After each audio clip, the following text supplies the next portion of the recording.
E aí pessoal, tudo certo? Cadê a gameplay? Não, não é gameplay. Tem que dar essa má notícia pra vocês. Infelizmente,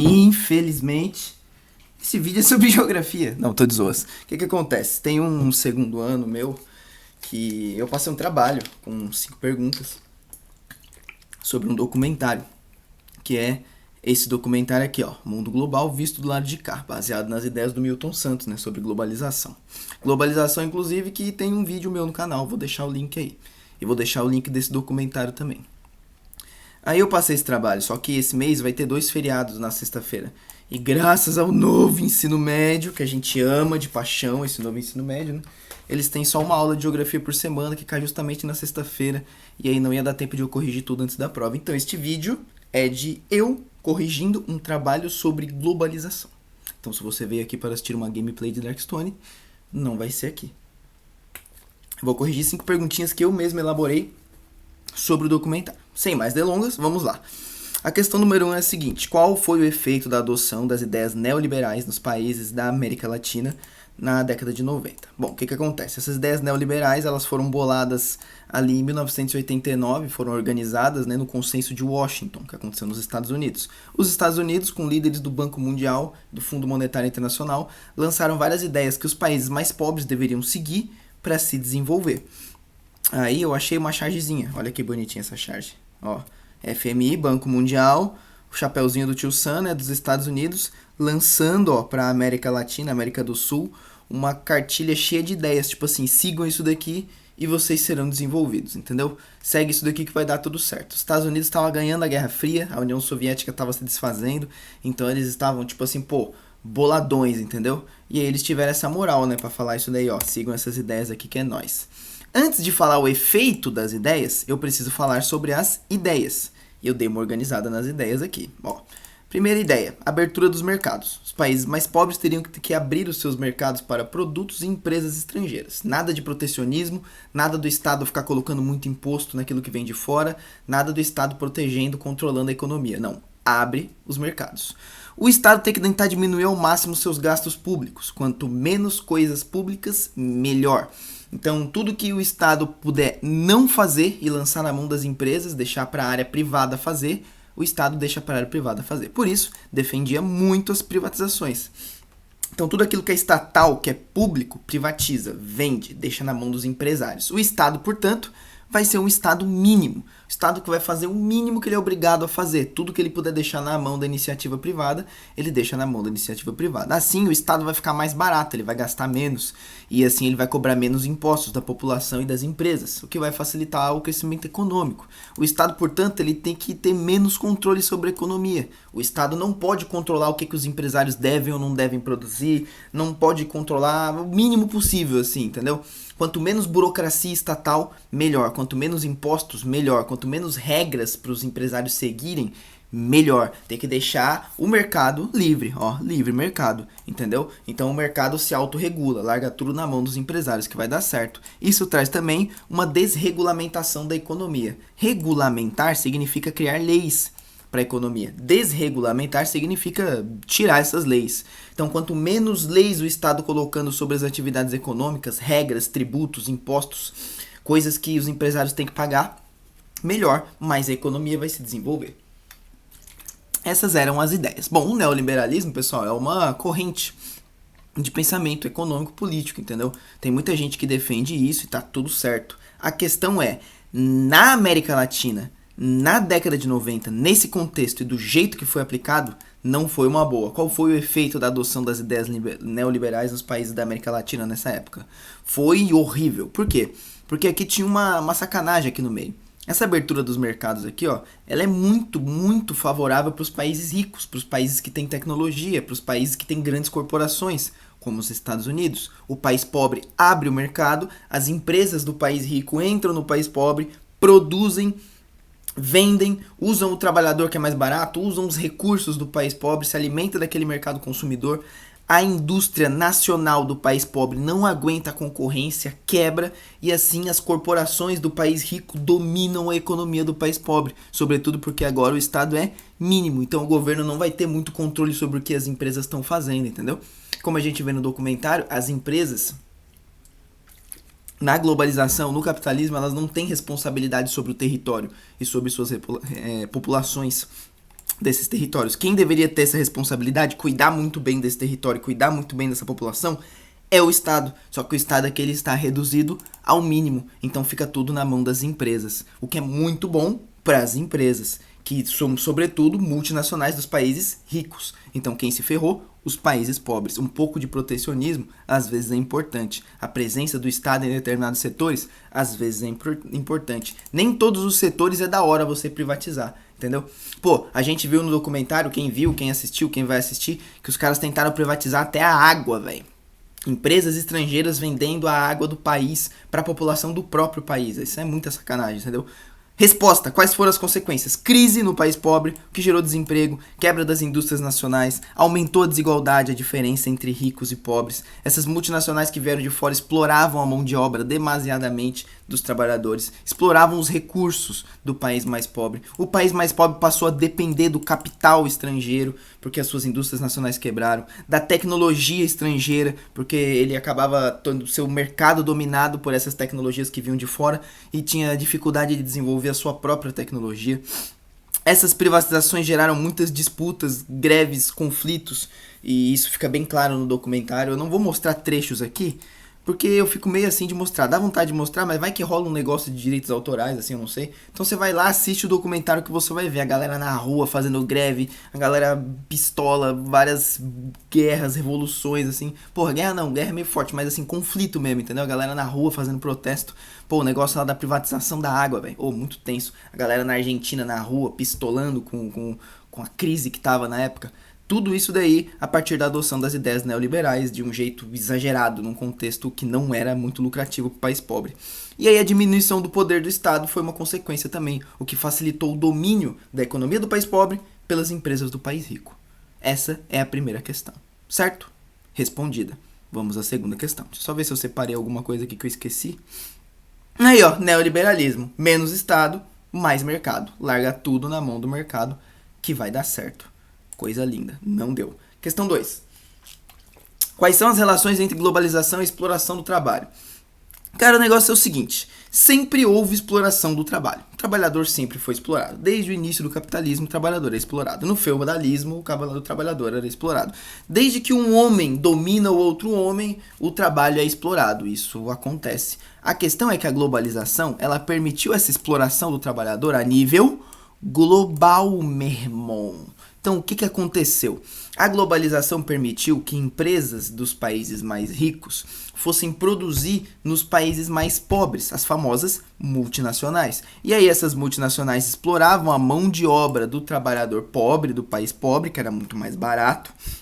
E essas empresas elas davam preferência para países que tinham poucos direitos trabalhistas, menos leis protegendo o trabalhador. Porque se eu tiver que pagar, se eu, empresário, eu que vou contratar o cara, eu tenho que pagar 13º, eu tenho que dar férias pro cara, eu tenho que pagar seguro-desemprego, eu tenho que pagar isso, pagar aquilo, vai ser muito ruim. Se eu encontrar um país onde não tem quase nenhum direito trabalhista, onde eu boto o cara para trabalhar e não preciso pagar quase nada a não ser o salário mínimo é baixíssimo, ou nem tem salário mínimo, quanto menos leis protegendo o trabalhador, para mim, empresário, melhor, eu vou gastar menos e vou ter mais lucro. Então eles buscavam um país pobre, onde as leis eram bem assim, quase não existiam leis trabalhistas. Maravilhoso. Isso gerou um aumento da jornada de trabalho média dos trabalhadores, a queda dos salários, óbvio, porque eles eram muito explorados, e a precarização do seu trabalho. Então, voltando ao documentário, o que você assiste no documentário?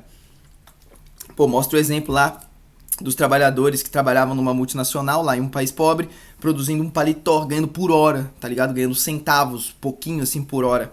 E aí não tinha nem assim o salário mensal, um salário mínimo, pelo menos ele tem que ganhar tanto por mês. Não, trabalhando por hora. E aí você bota o cara pra trabalhar várias horas por dia pra ele conseguir sobreviver. Quando você soma tudo que ele ganhou em todas as horas no final do mês, é uma miséria. Mas como não tem obrigatoriedade de pagar o cara por mês, não tem salário mínimo, não tem lei, não tem direito pra proteger esse trabalhador, ele é super explorado. Aí você vê lá no documentário, eu não lembro os valores, né? Assiste lá.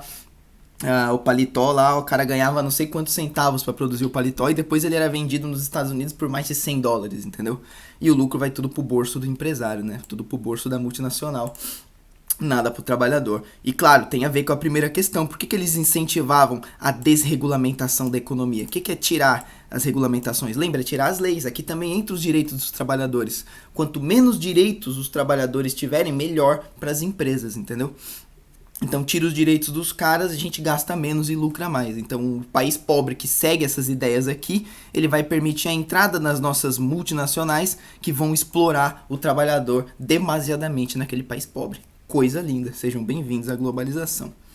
Respondida, questão 3. Quais são as relações entre globalização e as crises migratórias? Parabéns, Flamiciano, você esqueceu de mostrar alguma coisa. O que eu esqueci de mostrar? Aí, ó, 15 maiores empresas do mundo, as famosas multinacionais. Aí tem a listinha, depois eu deixo o link pra vocês ali na descrição, mas aí tem, ó, 15º, 14º, ó, Samsung, ó, valor de mercado, 367 bilhões. Banco da China, pô, China é a segunda maior economia do mundo, né? Microsoft, valor de mercado, 2 trilhões de dólares. Aqui, pipipipopopó, Toyota, que a galera conhece, alguns bilhões ali também, banco lá dos Estados Unidos, outro banco da China, a Apple, 2,6 trilhões o valor da Apple, 1,4 trilhão o valor da Amazon. Essas são as multinacionais, né, que dominam o mercado global. Deixa eu ver outra coisa. Ah, eu dei um pesquisix aqui também, empresas que têm alguma coisa a ver com trabalho escravo, né, porque rolou muito isso daí, trabalho análogo à escravidão nesses países pobres, tipo esse que eu falei do documentário que tem ali a galera trabalhando, fazendo palitozinho, ganhando alguns centavinhos.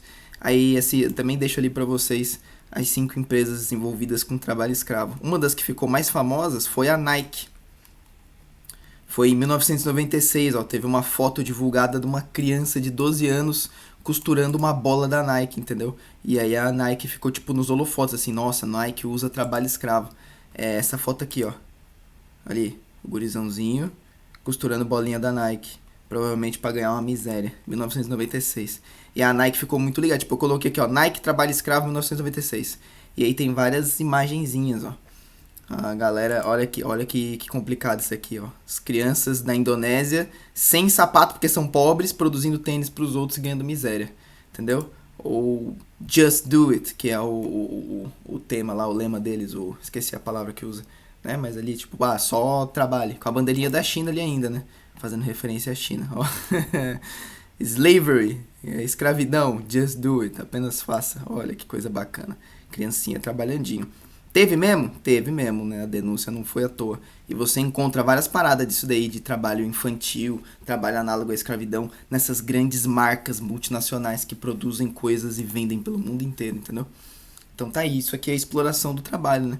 Então olha só, essa foto aqui. E é só você pesquisar, mano. Não tem tempo pra ficar mostrando um monte de notícia aqui, mas se você botar trabalho análogo à escravidão no Google, botar notícias, você vai ver várias empresas envolvidas nisso daí. Voltamos, agora sim para 3. Quais são as relações entre globalização e crises migratórias? Bom, tem a parte óbvia. A globalização melhorou os meios de transporte e isso facilita a migração. Mas eu quero saber das crises. O que é uma crise migratória? É quando tem um monte de gente querendo migrar para um lugar, querendo passar por ali, atravessar por ali ou morar ali. E isso dá problema, né? Se você tem muita gente querendo entrar no lugar ao mesmo tempo, vai dar problema. Às vezes o governo não vai querer receber todas essas pessoas, a população não vai receber bem, vai praticar xenofobia com esses estrangeiros, vai falar, vai tirar meu emprego, o hospital vai ficar lotado, isso, aquilo. Às vezes até coisa pior, entendeu? Tipo, preconceito com quem vem do Oriente Médio, é terrorista, preconceito, enfim, xenofobia, né? Vocês devem saber o que é. Então vamos lá, o que a globalização tem a ver com isso?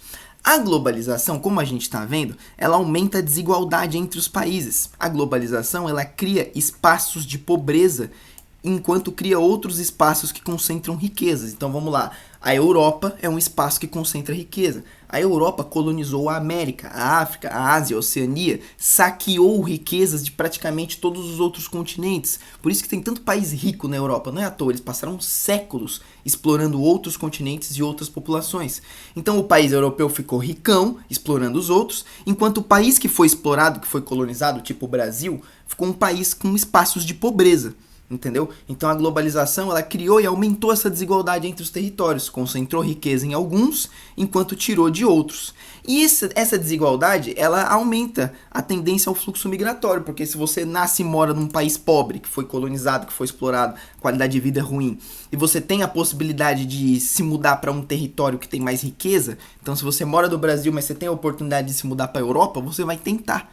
Entendeu? Isso vai aumentar o fluxo migratório. Mas quando tem muita gente querendo entrar num lugar ao mesmo tempo, os governos às vezes criam restrições que não deixam as pessoas entrarem. Isso gera uma crise. A galera quer se mudar para lá e não pode. E aí dá muita treta, migração ilegal, as pessoas atravessando a fronteira ilegalmente, às vezes se arriscando em barcos improvisados, morrendo afogadas, sendo perseguidas pela polícia do país, sendo presas, deportadas, entendeu? No documentário, o que fala? Usa a frase que os descendentes dos territórios que foram explorados, que foram colonizados, então o cara que tá lá num país pobre da África, que foi explorado, que foi colonizado, que teve os seus antepassados escravizados. Hoje ele quer morar num país rico da Europa e não deixam ele entrar. Às vezes o próprio país que colonizou e explorou o território dele e os antepassados dele, entendeu? Então ele está sendo excluído do banquete da globalização. Alguns nascem no espaço da riqueza e são premiados com esse banquete da globalização desde que nascem, e outros nascem no espaço da pobreza e são condenados a essa pobreza desde que nasceram sem terem culpa nenhuma disso. Essa é a relação entre globalização e crises migratórias. Ela aumenta a desigualdade entre os territórios, o que aumenta o fluxo migratório, e muitas vezes os países criam restrições e não deixam essas pessoas migrarem para ali, gerando crises e prendendo pessoas em espaços de pobreza. Entendeu? Então, crise migratória, você vai ter, eu botei, crise de refugiados, botei no Google. E aí você olha as fotos. E aí, claro, também tem a galera que vai migrar porque tá tendo guerra, né? Então, tipo, a Síria entrou em guerra. Uma galera foge, principalmente mulheres, idosos, crianças. E aí isso também gera crises migratórias. Um monte de sírio tentou entrar na Europa, teve países que não permitiu a entrada deles. Então, crise migratória. A galera se arriscando em barcos improvisados, arriscando a própria vida, caminhando, andando quilômetros e quilômetros e quilômetros, passando fome, passando sede, passando necessidade, tentando sair de um lugar ruim para um lugar melhor, às vezes para sobreviver, às vezes para conseguir emprego, às vezes para fugir de uma guerra, entendeu? O que o professor trouxe mais para vocês? Aqui, a fronteira dos Estados Unidos com o México é uma ótima, né? O chapéuzinho mexicano aqui, dando uma referência ao mexicano. Aqui o território estadunidense e aqui o muro que construíram entre os dois. Então o cara quer sair de um espaço que tem mais pobreza para ir para um espaço que concentra mais riqueza, graças à globalização. Ele não pode. E para mim a cerejinha do bolo é o símbolo do McDonald's aqui, ó. Então, tipo assim, eu não deixo você morar aqui, mas se você quiser comprar o meu produto para enriquecer a minha empresa, eu deixo, entendeu? Então você não, o mexicano não pode morar nos Estados Unidos, mas a economia americana pode lotar a economia mexicana de multinacionais, vender produtos lá e lucrar em cima deles, entendeu? Da hora. O que mais eu trouxe? Eu trouxe esse videozinho aqui, que ele vai rodar todo bugado e ele tá em português de Portugal, então é um pouquinho estranho de entender, mas são refugiados tentando atravessar a fronteira da Hungria. A Hungria é um país que estava sob um governo de extrema direita, totalmente contrário à entrada de imigrantes e refugiados. E aí os caras construíram cerca, não deixaram ninguém passar, botaram exército na fronteira pra galera da Síria não entrar. Aí a galera da Síria tava fugindo de uma guerra, literalmente, e não puderam entrar na Hungria. Eu vou botar pra rolar pra vocês. Vai sair travado, tá? Eu já testei, ele sai todo travado, mas é a vida. Centenas de refugiados em desespero tentaram quebrar as colunas policiais num campo perto de Roske, na Hungria, Então, olha ali, os policiais húngaros tentando segurar os refugiados que estão fugindo da Síria, do Iraque e de outros países e não estão conseguindo, né? proximidades da fronteira com a Sérvia. A situação agrava-se ao minuto. As pessoas vindas da Síria, do Iraque ou do Afeganistão pretendem ir diretamente para Budapeste e para fora do país. O Alto Comissariado das Nações Unidas para os Refugiados está no centro do caos. Nos próximos dias, o Acnur vai criar um centro de acolhimento aqui. Vamos colocar tendas, fornecer cobertores, comida e água. Também estamos a trabalhar com as autoridades para que o tempo que as pessoas passam no centro seja menor. O Acnur é o Alto Comissariado das Nações Unidas para Refugiados. Um negócio assim, Acnur, a sigla, eu só lembro da sigla. E tá ali tentando dar uma assistência para essa população que tá necessitada, né? Coisa tá feia. Outra que eu trouxe também sobre a Hungria, essa ficou bem famosa, foi a galera ali, os refugiados tentando entrar na Hungria, e aí uma repórter húngara dando coice, chute, pontapé e essa daqui, ó, e derrubando ali os caras, entendeu? Num ato de xenofobia horrível. O episódio em que a jornalista dá a rasteira e chuta os migrantes aconteceu na região da cidade húngara de Rosk e causou comoção internacional. Uma página foi criada no Facebook com o nome de Muro da Vergonha e logo registrou milhares de curtidas. Nela é possível ver fotos, vídeos e comentários relacionados às imagens envolvendo a jornalista Petra Lasso. Circulam informações de que a cinegrafista, que foi demitida depois do ocorrido, teria trabalhado para um canal de televisão a cabo ligado ao partido de extrema-direita Jobbik. Foi demitida depois, né? Mas enfim, essa é a vida dos refugiados na globalização. Você tenta ir para um espaço melhor e sobreviver e toma chute e pontapé de cinegrafista enquanto é proibido pelo governo de entrar com uma cerca e soldados do exército que não deixam você entrar naquele espaço. Por que a globalização pode ser considerada um processo perverso? Cara, dá pra gente ficar 10 horas aqui explicando isso. Por quê? Porque, mano, o documentário é inteiramente sobre isso, te mostrando que a globalização nada mais é do que um processo onde ocorre a exploração e a dominação de um espaço, de um território sobre o outro. Globalização é isso. O lado bonitinho da globalização, a gente fala, é a conexão entre os espaços e tal. Só que essa conexão, ela nunca é justa, ela nunca é igualitária. Ela é sempre uma relação de exploração ou dominação de um espaço sobre o outro. O que eu coloquei aqui pra vocês?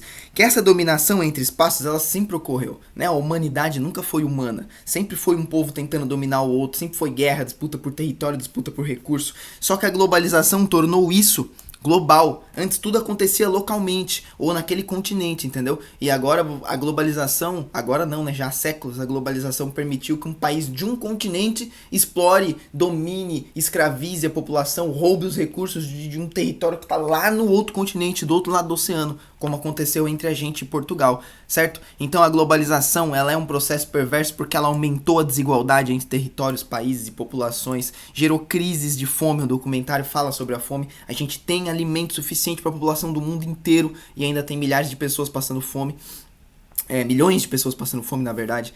Por quê? Porque a comida é um produto, né? E o lucro é o centro do sistema. Se você tem dinheiro, você come. Se você não tem, você não come. Não importa se tem comida para todo mundo ou não. A comida não é um direito. Ela é mais uma coisa que é um produto, uma mercadoria.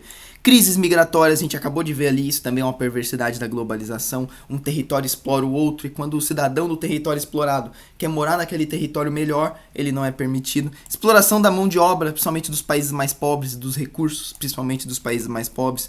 Todo o processo de colonização da América, da África, da Ásia, da Oceania, né? Colonialismo e neocolonialismo são perversidades da globalização. Aí a gente também pode colocar a escravização de pessoas, né? Toda a escravização de povos africanos do Brasil é um fruto da globalização. O genocídio dos povos. Todos os povos indígenas que desapareceram da América, da África, da Ásia, da Oceania, tudo isso também está na conta da globalização. O que gerou a perda da diversidade cultural. Vários povos sumiram, culturas sumiram, religiões sumiram com esse domínio de um território sobre o outro. Destruição ambiental também. O ser humano sempre zoou o meio ambiente, mas agora a gente faz isso globalmente. A globalização permite que um país destrua o meio ambiente do outro país, que uma grande corporação utilize recursos naturais do mundo inteiro. Dependência econômica e tecnológica. A globalização fez com que territórios mais pobres dependessem de territórios mais ricos para ter determinados recursos, tecnologias, ou que a própria economia dependa, como a economia do México depende da economia dos Estados Unidos. Então, a globalização é um processo totalmente desigual. Para alguns territórios ela é maravilhosa. Para algumas populações ela é maravilhosa, mas para outros territórios ela é horrível. Para a maior parte da população ela é horrível porque essa população sai na desvantagem. É uma competição injusta entre países e entre territórios, porque tá todo mundo competindo, mas uns têm muito mais vantagem do que os outros, entendeu? Então a globalização nada mais é do que um processo de exploração global dos territórios. E aí eu trouxe aqui algumas imagenzinhas, ó. Festa da globalização, entrada permitida. Bem-vindo ao mundo globalizado. E aí o que tá escrito aqui? Entrada pela área de serviço. Só porque o guri é flamenguista. Não, tô de brinks. É porque eles são pobres, né? São trabalhadores. Então o que tá dizendo? O rico, ele se alimenta do banquete da globalização. O pobre, ele só participa da globalização trabalhando pro rico. Ou aqui, olha que da hora esse daqui. Meu iPhone está tocando, né? A Patricinha lá do País Rico. A pessoa que vive num território que concentrou riqueza. Meu iPhone está tocando, né? A criancinha morrendo de fome.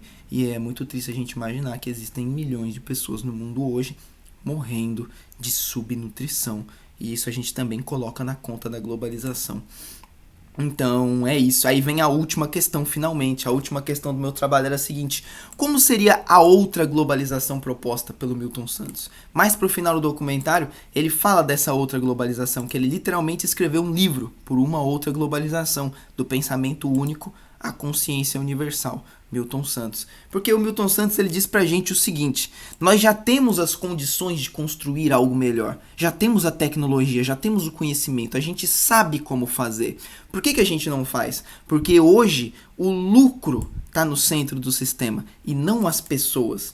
A gente não enxerga a comida não é um direito, deveria ser um direito básico para todo ser humano ter alimento. Mas é visto como uma mercadoria, porque ela é uma fonte de lucro. Tudo é fonte de lucro. Isso faz com que um território explore o outro, uma população explore a outra. E a gente tem condições de fazer algo melhor. Para isso acontecer, a gente precisaria de liberdade para os povos e principalmente da participação popular. O Milton Santos ele enxergava que o Estado ele tinha uma função muito importante. Aquele negócio de você deixar tudo na mão das empresas com Estado mínimo não funciona, sobretudo para os países mais pobres. O Estado ele precisa se fazer presente para tentar diminuir as desigualdades. Pelo menos era o que o Milton Santos acreditava, né? Que é tudo com base na ideia dele. Então, essa outra globalização ela teria que acontecer de maneira participativa, com a população participando ativamente dentro da democracia, compondo um Estado que realmente represente os interesses populares. Então, essa participação não seria apenas votar uma vez a cada 2 anos. Não, a participação teria que ser muito além disso. Movimentos populares mesmo, democraticamente construídos, constituindo um Estado que represente os interesses das pessoas. E aí esse Estado teria a capacidade de tentar diminuir essas desigualdades, pensando nos mais pobres, nas pessoas mais pobres, nos países mais pobres, colocando as pessoas e as comunidades no centro do sistema e não o lucro. E se a gente está falando de uma outra globalização, a gente está falando de uma outra globalização que fortalece e valoriza as culturas locais em detrimento daquilo que é global. Então essa seria a outra globalização proposta pelo Milton Santos. No final do documentário ele fala: a humanidade nunca existiu. Nós estamos hoje nos ensaios do que virá a ser a humanidade. E se você parar pra pensar, é verdade mesmo. A humanidade nunca foi humana no sentido da palavra de tipo assim, de ser solidária, de olhar pra todos, de pensar comunitariamente. Não, nunca foi, mano. Sempre foi cada um por si. A humanidade é desumana, como diria Renato Russo. Então o Milton Santos ele enxerga uma outra globalização pro futuro, né? Uma melhor do que essa que a gente tem, uma construída democraticamente, uma com um Estado que realmente represente a população, do qual a população participe e defenda seus interesses, pensando nos mais pobres, colocando as pessoas no centro e valorizando tudo aquilo que é local, certo? Essa seria a outra globalização do nosso querido e saudoso Milton Santos. Esse mini querido aqui, ó. Esse fofo aqui, ó. O maior geógrafo da história do Brasil. Este foi o Milton Santos. Então, meus jovens, é isso aí. Esse foi o vídeo de hoje. Estão corrigidas as 5 questões. Você, que é meu aluno do 2º ano, estuda para a prova, tá? Não vai cair só isso na prova, toda a globalização vai cair na prova. Você que não é meu aluno do 2º ano e chegou até o final desse vídeo, coloca um salve nos comentários, só para eu te prestigiar, porque, mano, você não teria nenhum interesse nisso aqui e você assistiu até o final, entendeu mais sobre globalização. Coloca aí salve, salve, que eu vou saber. E é isso, cara. É isso. Acho que eu finalizei o vídeo. Então eu vou encerrar.